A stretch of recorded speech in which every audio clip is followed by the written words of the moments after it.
Have you ever wanted to play a game where your imagination was the only limiting factor in what you can do? Have you ever wanted to create guns and ammo out of your own feces? Or perhaps you've wanted to use discount Pokeballs to catch and enslave the locals and force them to run on hamster wheels to power batteries for you? Or, my personal favorite, have you ever wanted to make a baseball bat made entirely out of living, breathing human beings? If you answered yes to any of the above questions, then I have just the game for you, and if you said no, well then you seem like a very large buzzkill and I would not like to be your friend. This is Craftopia, an open-world sandbox crafting Breath of the Wild / Genshin Impact / Pokemon clone.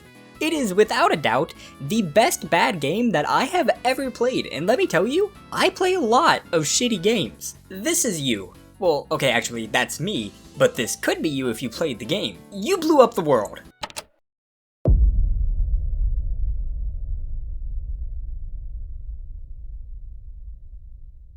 But it's okay, don't worry, this dear god decided that you, after having destroyed the entire planet, would be the perfect candidate to act as the protagonist of your very own isekai anime. So she goes ahead and reincarnates you. It is now your job to shape the world of Craftopia and build it up into greatness. Now, whether or not you actually choose to do so and how you go about doing so is entirely left to your discretion, but that is the very basic setup for what you're meant to be doing in this world.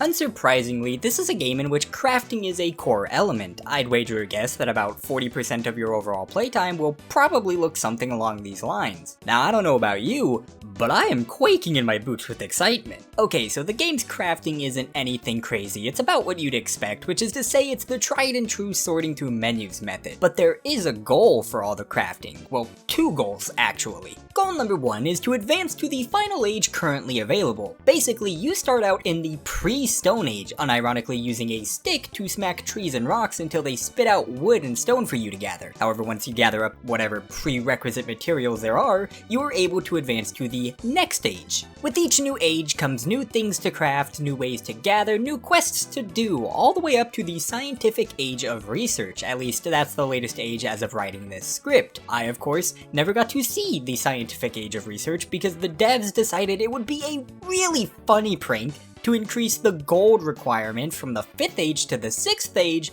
by 500 times the required amount. Now, advancing through the ages directly ties in with goal number 2, fully automating everything in the game. Tired of having to cook your own meals and slaughter your own animals? Well, now, with the patented thingy-majiggy machine, you can sit back and relax as two animals of the same species are viciously rammed together until their inevitable death, as they give birth to countless fully grown children just to be sent down an assembly line into a cartoonishly large pot, whereupon they are immediately turned into a fully cooked, scored, and evenly sliced steak for your enjoyment. Tired of having to smelt your own ores into ingots? Well, just make this little laser pointer that magically digistructs ores from your chest into the furnace. Now, this goes for just about everything in the game. Automating smelting, automating mining, automating tree chopping, farming, the list goes on and on and on. Except you might be wondering, looking at my footage, why I don't have any to show off for automating said processes. Well, for one, I'm extraordinarily lazy and I don't like crafting games, so I engage with it as little as I can. And second,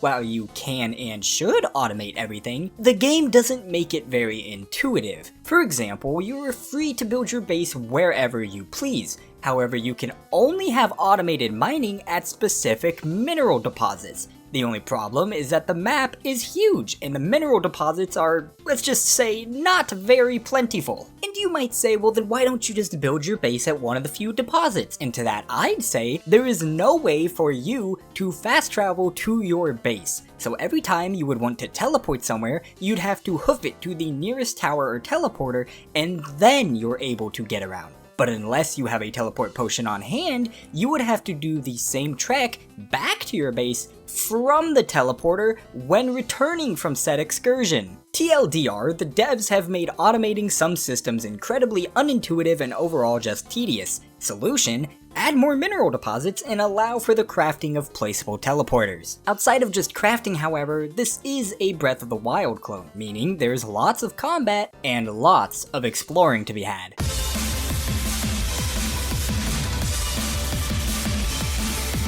Seeing as this is a game with a large emphasis on player freedom and activities, they have chosen to stuff the world full of things for you to do.